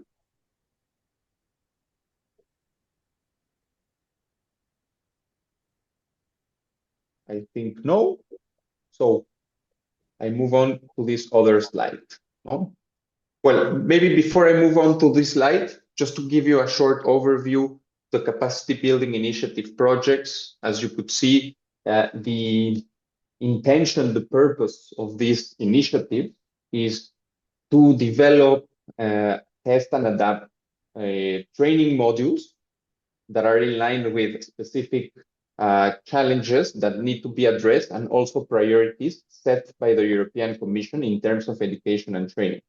It also aims at promoting the inclusion of learners and teachers and trainers with fewer opportunities to integrate them into this new program, no? And also to ensure cooperation between European Union countries and organizations and other partner countries within the different regions that are eligible to this program. Also, this aims at fostering exchanges of best practices, knowledge sharing activities, maybe a trainer of trainers in specific areas that many countries are challenged with, for instance, in artificial intelligence or other topics that the consortium plan as activities for training. No? Usually in capacity building initiatives, you have 3 European Union partners and then 3 partners from the other eligible regions, no? And the idea is to make sure that there is exchange among those partners and that they can collaborate, and basically the content, the learning contents and materials that are produced by the partners in the project can be tested, piloted by learners from not only the European Union countries, but also from the partner countries, right? Involving, of course, learners from one side and also teachers and trainers, no, from the other, as well as the managers of the vet centers or other institutional partners involved in the project. We can share with you also the program guide for Erasmus Plus 2026. So you have an idea of the requirements and criteria of the different calls under this program, so that you get familiar with it. And then when the new one in November 2026 comes out for next year, then you will already be a bit more familiar with the concepts, no? Now, after 2027, there will be some, I would say, big changes in how the Erasmus Plus program is structured.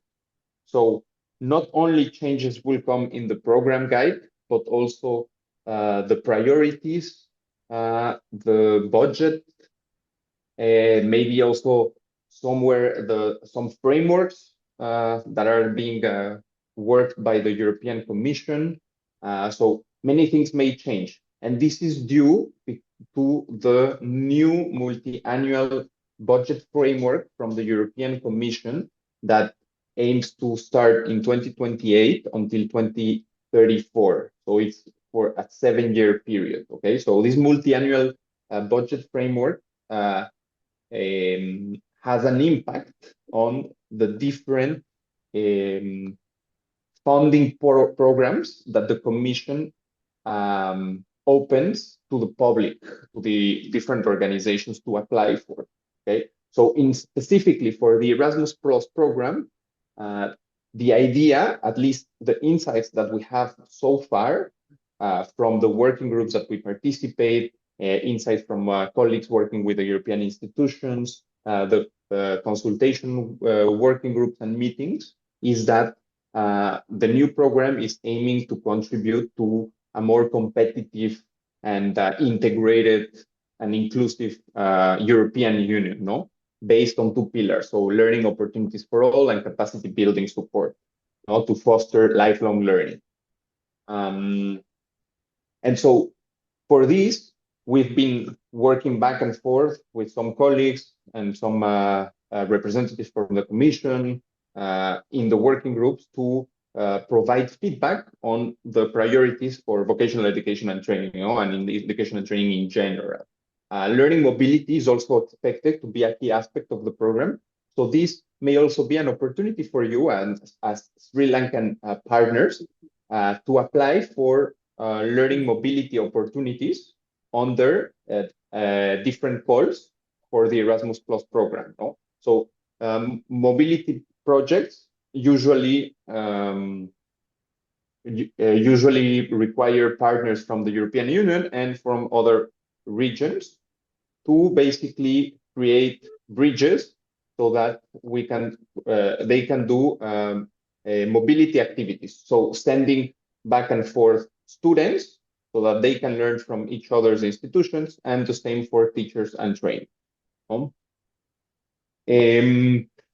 Now, of course, the budgets will change probably. So right now, we don't have enough insights to give you a clear answer about how much impact will this multi-annual framework has in the new Erasmus Plus program. But we hope that the overall budget of the program, so including all the different goals, so capacity building initiatives, among other initiatives, will be either the same budget or increase a bit. No? There might be chances that this will decrease and it will impact specific course under the Erasmus Plus program. But at this stage, we don't know yet more details about this. No, it's also important to keep in mind that the regions eligible for funding for different goals may change. So they might be added or taken out. No? So again, this is something that we still don't know, but we hope for the best based on the insights that we have and the idea of having a more global presence. So, also aligned with being more competitive, the inclusion part, create cohesion and collaboration with partners outside of the European Union. We expect or suspect at least that there will be more accessibility and inclusion for for regions outside of the European Union who receive funding under Erasmus Plus. No? So to give you a very simple example, for instance, Canada, which is Region 9 under the guide, was eligible to apply for funding under the Centers of Vocational Excellence call until 2024. And from 2024 onwards, the Commission decided to take them out because the priorities changed and probably other reasons, no? But then maybe in next year, they will be added again, or maybe for the new Erasmus Plus program will be added again. So things can change from one year to another, as well as within this 7-year multi-annual framework, right?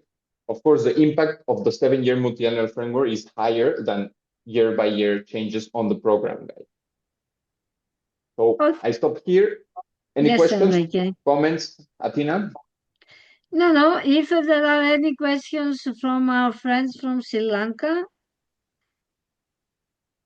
we will keep in touch anyway. We will send you more information on that. I mean, fundings from European Union that you can take advantage of, and all the news that will be coming in the next months. So now let's give the floor to Olena and Irini and Tuva, Vaso, And of course, then Zlatan and the chambers. What else they have to say about opportunities of collaboration? So let's start with just briefly, please, Olena, Irene, if there's something you have to mention here. So, Olena, you're muted. Yeah. Can you give me the right to share the screen?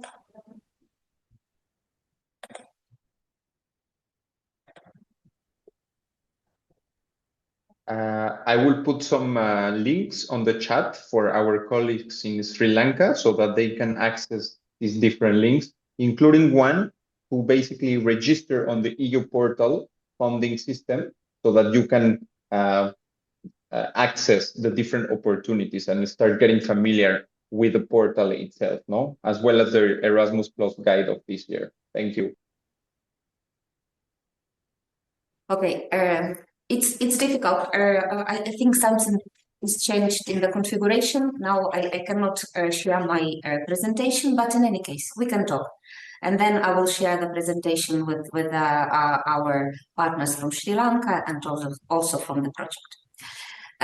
In general, I think it is a very interesting conversation just to launch thinking how we can organize our cooperation. In my presentation, I made some slides about what we, DOM Spain, web provider from Reus, Catalonia, Spain, is doing here. We have training programs for basic chef, for example, or pastry cooking, or customer service and food and beverage certificates. And I think that is one of the ideas that we can think about. Because the course that we are preparing now, that we are piloting now within the Microidea project is matching directly the objectives, learning objectives of the courses that we are doing here. Then what we can do together? Definitely, we can go on discussing the piloting of Microidea course. What should we start with? I think Athena has already mentioned this. First, we need to decide whom we focus on. Who are the people who would like to participate in piloting, and then we will prepare, let's say, the pathway,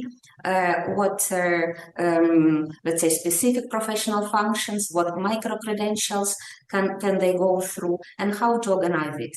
Because what we are doing now with Microidea, for example, in Reus and Tarragona, that is two different formats.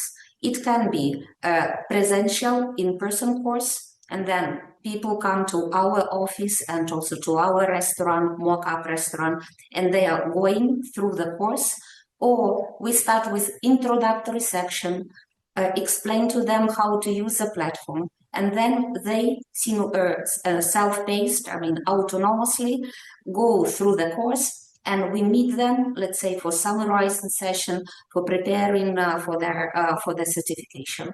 And then the certification itself can be done either online, and then they can do it autonomously or in a group with our teacher, or it can be done in our restaurant if it is a practical activity. And then we need to talk about it, but definitely we will arrive to this. Either we will prepare the video to share with the partners from the Microidea, or it will be organized in a different way. Then the first one, I think, that is to decide how we will organize piloting within the Microidea. But another thing that is also possible mobilities. That is what Enrique has already mentioned. The majority of us that providers, we work with KA1, Key Action 1, Erasmus Plus mobilities. And that is mobility both for teachers, trainers, and for learners. And within their mobility for teachers, trainers, it can be different format. They can come here to do job shadowing. They come, they stay with our teachers, they have some tasks to fulfill, and then finally they will prepare a report. Usually the study visit is 1 week, but again, we can tailor it to your needs. It can be also some assignments that you want to fulfill, or perhaps to see how we are organizing these tasks here. And the last one, that if someone, for example, of you could come to have, let's say, to participate in a conference or in some event or international event we organize here. For all of these, there are financing opportunities within K1 plus Erasmus plus. Unfortunately, this year, that is what Enrique said, this year is finishing, and then Sri Lanka was not eligible for funding in K1. Let's see what will happen next year, and definitely that is one of the best option how we can collaborate in future. Just one thing, I prepared the slides, but I don't know what is going on with the computer. Someone is painting on my slides. Okay. But what is another thing that we can think about, that is not only Erasmus Plus, but also a bigger innovation fund programs. I was checking now, the calls are not open, but they will be open later this year.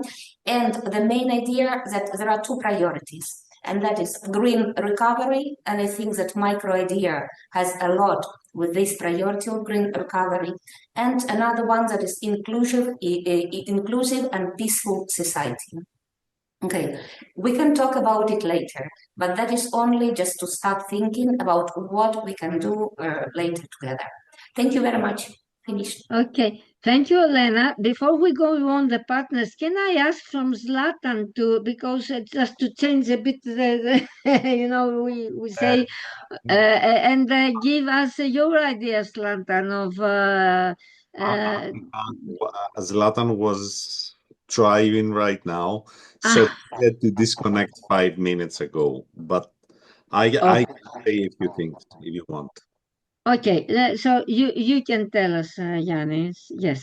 Okay, in any case, I have been working with Zlatan in the World Bank for many, many years. Besides the core Erasmus opportunities, there are other funding opportunities under various donors. Our consortium works with multiple donors outside the Erasmus project, and also keep in mind there are other funding tools under the EU. So right after our meeting, we can send a very extensive list of the opportunities you might have for collaboration. On our end, we're extremely interested to test tools, and we have tools broader than what was delivered in Erasmus. So we can keep in touch because the whole consortium is focused on labor, upskilling, training programs, other opportunities under label, including design of policies at a country level. So we commit, we're going to send a more extensive list of opportunities. We're going to be here for you. And of course, we are open not only to test tools, but also to exchange knowledge, because on our end, testing our tools in very narrow environment like the EU does not give a lot of value to what we do. And we would also like to have external cooperations, do things together, provide consulting where needed, even adjustment of software tools, methodologies, adoption of standards, etc. Many thanks. Okay, thank you, Yanis. Can I call Vaso from TUV to give us the other opportunities regarding the ISO certification that the ISO providers are offering? Yes, thank you very much, Athena. Thank you for this opportunity to participate in this very interesting discussion. Yes, I'm Vaso from Tuvostria Hellas. I'm gonna try to present another option of how we could continue this collaboration. Already has been mentioned possibilities from Enrique and Olena through the capacity building programs or other from Erasmus or other donors and funding tools for collaboration. We have also mobilities have been mentioned, which is an opportunity, a good opportunity for the personnel to have opportunities for training and also for working abroad and for upskilling. What I'm gonna try to share with you now is let me say a presentation is how ISO can support all this.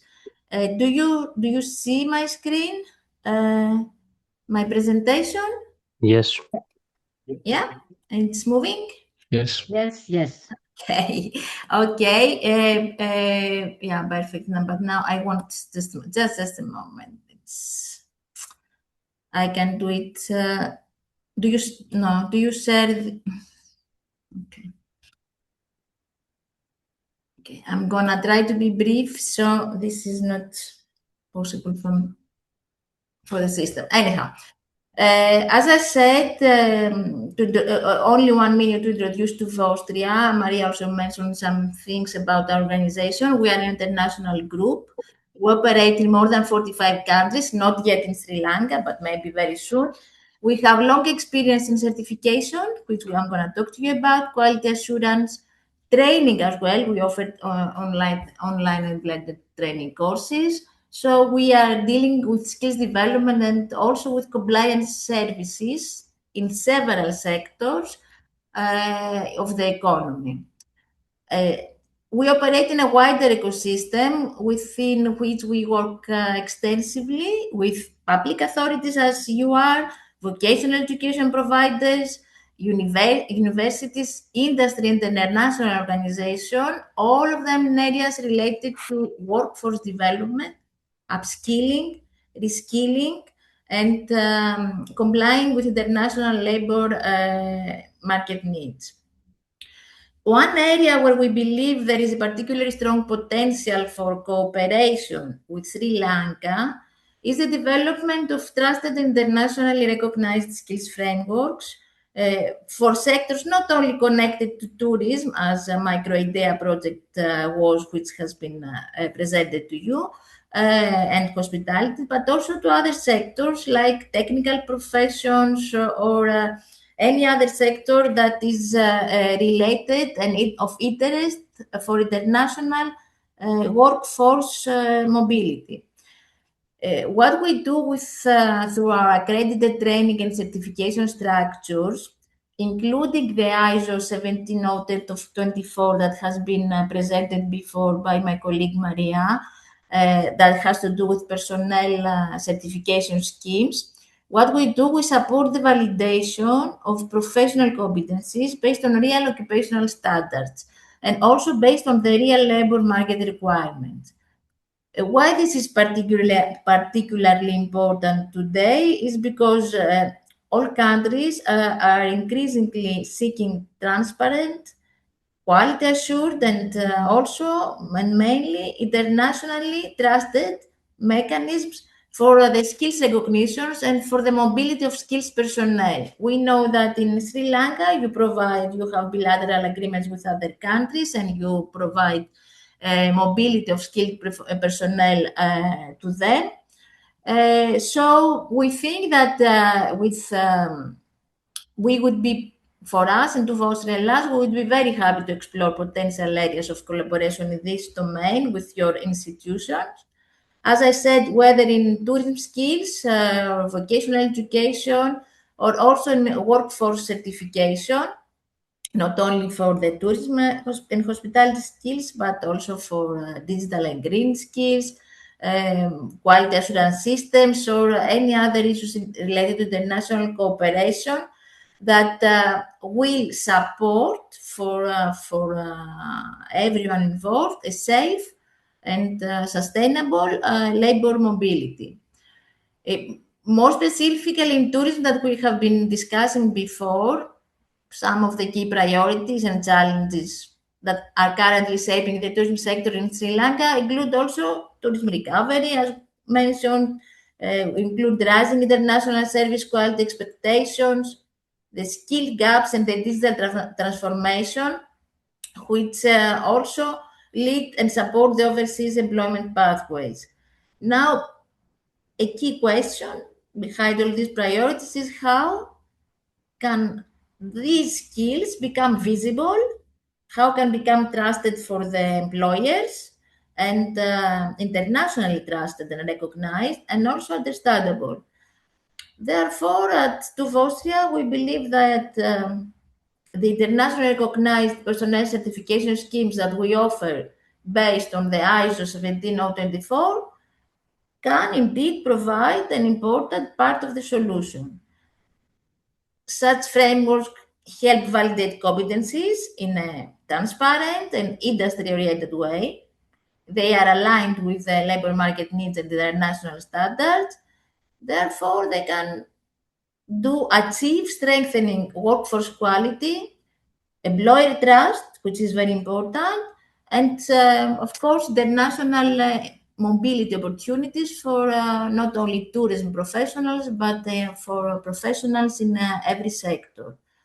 At the same time, these approaches can support the other side of the story, which is the ministries, the vocational training institutions, and the public employment structures in the effort of building more modern, more trusted, and internationally connected skills ecosystems, as I said, not only in tourism sector, but also in other sectors. Therefore, to close my intervention, I would say that ISO 17024 standard of certification of people and people skills is not only a certification tool. In that way, it is also a policy support mechanism that can contribute to building a more trusted, internationally understandable, and of course, future-ready skills ecosystem. If you have any question, I would be happy to answer. Otherwise, I would like to thank you very much and to say that I look forward to continuing this discussion with all of you. All right. Thank you very much, Vaso. And now, last but not least, from Cyprus, the chamber to tell us about their own thoughts about the future collaboration, and Irini from Eurosuccess, the vet provider, also. So, Socrates, we have to finish in 8 minutes, so I think it's enough. Yes? I will be fast. Hello to everybody. Well, I'm going to talk about the labor mobility and international employability, the case of Cyprus, which is also applies for Spain and Greece. The tourism and hospitality industry in Cyprus depends heavily on qualified and professional service staff, particularly waiters and waitresses, who play a central role in delivering high quality customer experiences. As the tourism sector continues to grow in Cyprus and in the European countries, seasonal demands increase. Many restaurants, hotels, and hospitality businesses face challenges in finding staff, sufficient local workforce to meet their operational needs. For this reason, labor mobility and international employability have become essential solutions for supporting the sector through the recruitment of experienced service personnel from third countries. The collaboration with international recruitment agents allows hospitality businesses to identify and employ skilled labor who possess the necessary experience, communication skills, professionalism, and customer-oriented attitude required in the industry. International employability creates valuable opportunities for individuals seeking professional development and stable employment within the hospitality sector. Working in Cyprus enables foreign employees to gain international experience in a multicultural tourism environment while improving their language, communication, and customer service skills. At the same time, employment benefits from a motivated and flexible workforce capable of maintaining high standards of hospitality and guest satisfaction. as successful international recruitment requires responsible cooperation between employers, recruitment agents, and institutional bodies to ensure fair working conditions, legal employment procedures, and proper employee support. Ethical recruitment practices, transparent communications, and respect for workers' rights are fundamental for building long-term professional relationships and maintaining a stable workforce within the hospitality area. In this context, the Nicosia Chamber of Commerce and Industry remains open to discussions and cooperation initiatives that support labor mobility and facilitate the legal employment of workers from third countries in Cyprus. Through dialogue and collaboration with employees, recruitment partners, and other stakeholders, the Chamber aims to contribute to sustainable solutions and strengthen the hospitality sector while supporting the smooth integration of international workers into the Cypriot labor market. Additionally, the Microidea project contributes significantly to international employability by providing ISO certification opportunities and educational support for individuals seeking employment in the hospitality sector. Through training and certification programs as ISO 17024, participants can improve their professional qualifications, develop practical hospitality skills, and increase the competitiveness in the international labor market. This certification helps workers meet industry standards and better prepare them for employment opportunities. In conclusion, labor mobility and international employability play a significant role in supporting the employment of workers in Cyprus. Through effective collaboration between hospitality businesses, recruitment agents, education initiatives, and institutional organizations, Cyprus can continue to address workforce shortages, maintain service excellence, and strengthen the competitiveness of its tourism industry. Thank you. Thank you, Socrates. Last but not least, Irene, just two words because we have, it's been, So I think all the speakers before have really covered the topic. So in Cyprus, we don't necessarily do anything different. Just to add two things, in Cyprus, we have the Human Resources Development Authority that really supports the upskilling and the training of people in different sectors. So it's a good venue of further reskilling and upskilling. Secondly, we have quite a few European initiatives that want to establish labs for acceleration, for reskilling, that support these that support people for further training, particularly in this type of professions and occupations. And lastly, of course, upskilling and upskilling of current staff lies internally within each establishment, be it a group of restaurants or hotels. So these are the three main venues of training and upskilling in Cyprus, which is similar to what everyone else has said. So nothing much different or innovative there. Thank you. Okay, thank you, Irene. Thank you, all of you. Thank you, our guests from Sri Lanka, and of course, our consortium partners.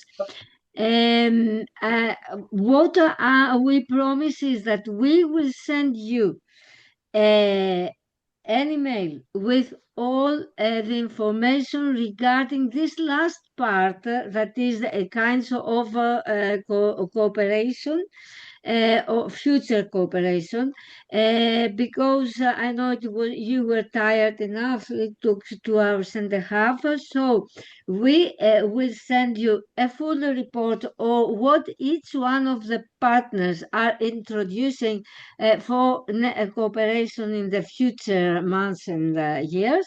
And we will also send you instructions how to choose the 4 trainers and then the trainees in order to go on with the piloting phase. I have to thank you again once more. Is something that last thing that you want to mention from the Sri Lankan part? Yes, thank you very much for the excellent presentation and the clarification and the way forward you have presented. I think we are very happy to cooperate with you and in the future collaboration. For the selection of these trainers and the training, actually our education ministry and the civic sector, they will collaborate with you when you send the email, then we can respond for that. And we need to carefully select these trainees also in order to maximize this opportunity for this pilot project. Based on this pilot project only, we can decide whether how we can go for further. So we have to carefully select those trainees also, and as well as the trainers, because their capacity also matter for us. So we will carefully working on this. So when we receive the detailed presentation and all that, because I think the person who have participated here, they cannot make decisions. Sometimes they have to communicate with their high authority. So in the email communication, they can provide more explanation for their high authority. They can get their support as well. So I think this is the first initiative, and we are very much thankful for the whole presenters and professors and other experts you have presented to Sri Lanka. And we are Sri Lanka, we have selected for this program. We are very fortunate because we also facing some difficulties to recognize our skill in the European region, because we do have our national education qualification framework, but that we don't know how far it is matched with the qualification framework in the European region. So this ISO certification will be one of the solutions for that. So we also market our employment and human resources in the European sector as well. So I think this will be a good initiative. We will work with you very closely. Thank you very much for the program. Our additional secretary also here, he can contribute further if anything. Thank you, and we are very much interesting about your the platforms and everything, but Microidea and the other platforms. Can't say that we are in the next few weeks we will attend that one to select that person and nominate things and get the further approval for the entire future activities. I think this is the rare opportunity to start work with your collaboration with you. And thank you, and especially thank for the whole resource person to add more values in this event. Okay, so great. And also, Mrs. I would like to, yes. I would like to thank you, Athena, especially, and all the officials from Cyprus, Greece, and Spain for taking Sri Lanka for this tremendous for giving this opportunity to Sri Lanka. It's a tremendous thing with the ISO certification. And also, like as y'all, like most of y'all were here at Slidham. So if we get the training, we assure that our best services all the time as a one of the most ancient, like 64 years history that we have. And with that, as one of the most state organization, we deliver the best to the trainees. And also, once again, thank you very much for this opportunity to Sri Lanka on behalf of all the officials Sri Lankan here. Thank you so much. Okay, thank you again once more. I think there is no somebody else that wants to intervene. Okay, thank you. We will keep in touch. We will send you all this that we said that we will to have a better, to read and have a better view of what offers you can take advantage of. And of course, our piloting, that is the more concrete offer for the time being, but also about the IT tools, as Yannis said before, and how this, and Kostas also from the IT department, how Sri Lankan data can be fed in the tool and you get advantage of also, and other kind of collaboration. So have a nice rest of the day. Thank you very, very much. Thank you all for participating. Thank you, Razan and Nero, for your help to organize all this. And we will keep in touch. Okay. Many thanks. Thanks, everyone. Thank you. Thank you. Bye, everyone. Bye-bye. Bye. Thank you, sir. Thank you. Ah.